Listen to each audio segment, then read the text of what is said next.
جمعية جليز لأبحاث الأحجار الكريمة. مش ده المصنع معمليا يا صديقي، وبالمناسبة نص فنانين العالم لابسين إلا بألماس. أما ألماس الميوسانتي مش هو المصنع معمليا، ده حجر طبيعي 100%. اكتشف سنة 1839 على يد العالم الفرنسي هنري موسان، وعلشان كده أخذ من اسمه ألماس الميوسانتي. لكن ليه أطلق عليه ألماس؟ لأنه أثناء البحث على عروق الألماس اكتشف ألماس الميوسانتي اللي سماه باسمه في مدينة حيفا. حجر بنفس معامل قياس الألماس، بنفس الانكسار الضوئي، بنفس الصلادة، بكل حاجة، لدرجة أنه التبس عليه انه حجر الماس بيور 100%. اما الماس الميوسانتي مش هو الامازونايت، الامازونايت هو الحجر اللي انتوا شايفينه ده ميوسانتي. الماس ميوسانتي طبيعي بيور ونادر عالميا. على فكرة هتقدري تاخدي حجم السوليتير اللي هو 6.5 من الايرات بكاليريتي دي الشارب راوند كات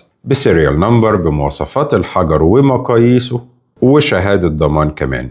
هنقدر نستخدمه ازاي؟ هنستخدمه على خاتم فضة او ذهب او بلاتين مقاس السوليتير، وعندي مقاسات الى 3 قراط. ولكن احنا بنحاول نوفر على نفسنا شوية اللي احنا نعمل احجام باسعار مقبولة جدا، مش اسعار هنسمع فيها 60,000 والامور دي كلها، اقل بكتير جدا.